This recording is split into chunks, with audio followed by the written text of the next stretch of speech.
ओम शांति भाई जी। ओम शांति। भाई जी, मैं ये जानना चाहता हूँ कि कुछ भाइयों का कहना होता है कि धर्मराज की सज़ाएं बहुत कड़ी होती हैं, कढ़ाई में डालना पड़ता है, पता नहीं कैसी कैसी बातें करते हैं। तो आप इसके बारे में विस्तार से समझाइए। ओम शांति। जैसे कि अभी जो आपने प्रश्न किया है कि धर्मराज जो सजाएं देते हैं, देखो धर्मराज तो सजाएं देंगे। क्यों देंगे? जब तक हम पवित्र नहीं बनेंगे, हम लोगों का बुरा भला कहेंगे, तो धर्मराज तो सजाएं देने के लिए तैयार है। तो बाबा जो है, भगवान जो है ना, वो हमको इन सब से छुड़ाने के लिए बार बार कहता है कि इन सब से छूट जाओ, अपने आप को इन सजाओं में मत पड़ने दो।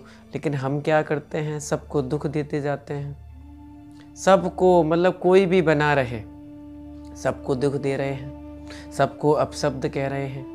देखो भगवान कहता है ना कि पापों का बोझा मुझे दे दो, तो तुम्हारे सारे विकर्म विनाश हो जाएंगे।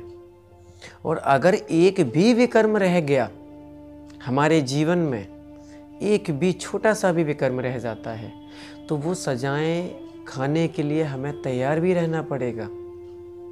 जब तक हमारे सारे विकर्म विनाश नहीं होंगे, तब तक धर्मराज हमें छोड़ेगा ही नहीं।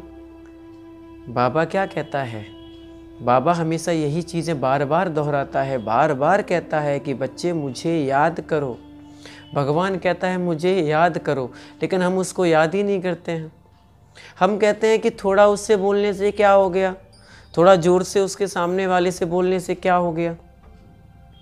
अब जैसे मानो एक छोटी सी कहानी थी। गौतम बुद्ध थे, उन्होंने एक व्यक्ति से कहा कि मानो तुम्हारे पास एक रोटी है, तुम्हारे पास एक रोटी है और वो तुम मुझे दे रहे हो, मैंने वो रोटी नहीं ली, तो ये बताओ वो रोटी किसके पास रही?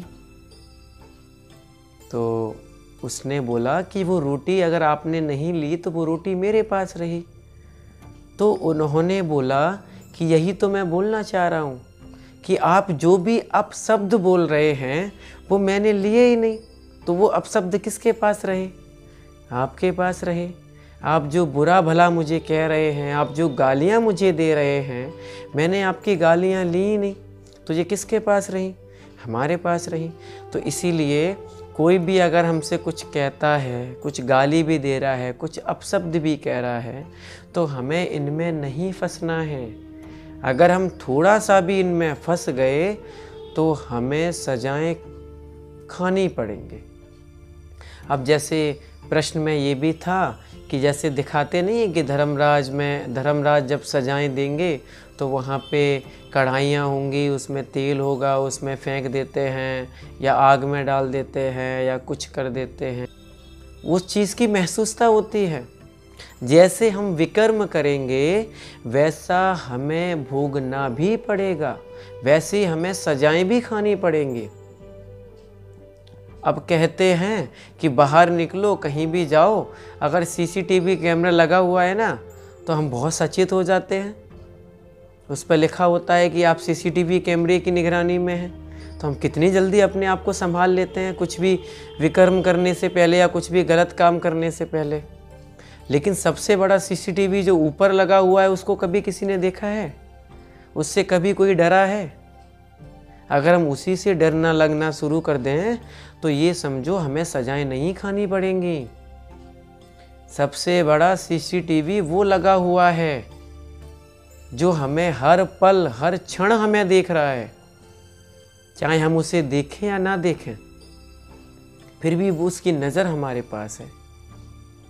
लेकिन हम उसकी तरफ देखते हैं? हमें तो ये लगता है हमें कौन देख रहा है।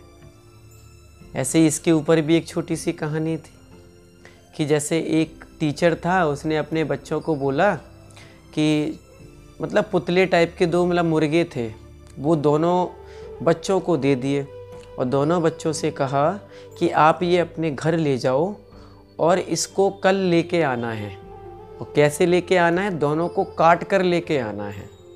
फिर उन्होंने एक शर्त भी रखी थी कि आपको ऐसी जगह काटना है इनको जहाँ कोई देख ना रहा हो।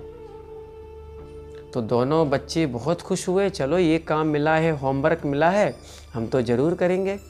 वो बच्चे चले गए अपने अपने घर। जो एक बच्चा था उसने अपने रूम के अंदर गया, गेट लगाया, सारे पर्दे वर्दे उसने जो भी थे सारे पर्दे वर्दे कर लिए और उसने अंधेरा कर लिया और उसको काट के थैली में भर के और उसको अपने बैग में रख लिया। पुतला था वो तो वो और दूसरा जो बच्चा था वो जैसे ही अपने कमरे में बैठा, लाइट वाइट बंद किया, सब कुछ किया जैसा उसने किया, फिर भी उसको अंदर से महसूसता हो रही थी कि कोई तो मुझे देख रहा है। उसको बार बार यही महसूस हो रहा था कोई मुझे देख रहा है। तो वो ऐसे ही बिना काटे हुए उसको बैग में रख के अगले दिन सुबह दोनों बच्चे स्कूल पहुंचते हैं। जो पहला बच्चा था उसने काट के उसको रखा था, उसने सबसे पहले अपने टीचर के सामने रखा और बताया कि देखो मैं इसको काट के लेके आया हूँ। टीचर बहुत खुश हुआ। टीचर ने बोला अच्छा बच्चे ये बताओ आपने ये कैसे किया?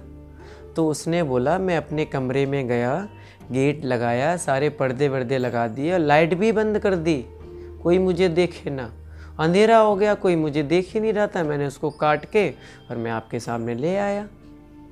फिर दूसरा बच्चा था वो बिना कटा हुआ ही उसके सामने रख दिया, टीचर के सामने रख दिया। टीचर ने बोला क्यों बच्चे आपने क्यों नहीं काटा?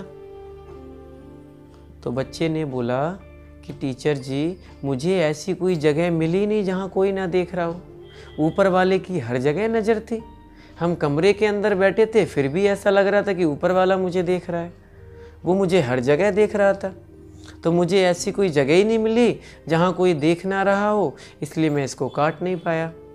बाद में टीचर बहुत खुश हुआ और उस टीचर ने जो बच्चा नहीं काट के लेके आया था उसको पास कर दिया और जो काट के लेके आया था उसको फेल कर दिया, क्योंकि दुनिया में ऐसी कोई जगह नहीं है जहाँ हमें कोई देख ना रहा हो। हमें हर जगह हर पल वो एक परम पिता परमात्मा मुझे देख रहा है। इसीलिए कोई भी हम कार्य करते हैं, कुछ भी करते हैं तो उसका फल हमें ज़रूर मिलता है। कुछ भी करोगे, अच्छा करोगे तो फल मिलेगा, बुरा करोगे तो दंड मिलेगा। हम मान लो हमने कोई बुरे काम किए हैं तो उसका तो भाई हमें जब धर्मराज बैठेगा, जब सभा लगेगी तो हमें उसका जो भी हमने किया है उसकी सजाएं खानी पड़ेंगी।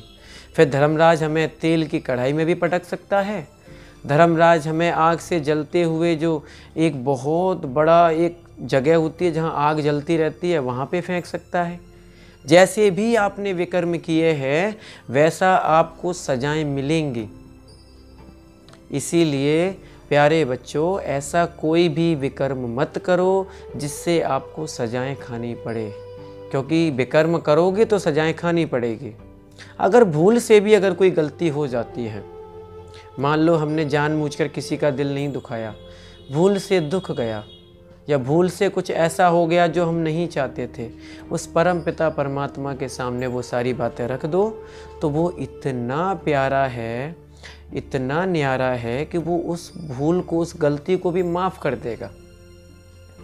लेकिन हमें पहले उससे माफ़ी मांगनी है। और बाबा भी कहता है कि अगर गलती करते हो तो ठीक है, लेकिन जानबूझकर गलती करते हो तो उसको तो बाबा भी माफ़ नहीं करता है। इसीलिए कोई भी ऐसा काम नहीं करना है कि हमें धर्मराज की सजाएं खानी पड़े, क्योंकि धर्मराज बैठा है हमें सजाएं देने के लिए, सजाएं देगा। तो इसलिए इस बात को बार बार अपने मन में रखना कि देखो धर्मराज के यहाँ ऐसी ऐसी व्यवस्थाएं हैं, वहाँ हमें ऐसे ऐसे कष्ट होंगे, तो इसलिए ऐसा कोई काम ना करो कि वो हमें कष्ट भी भोगने पड़े।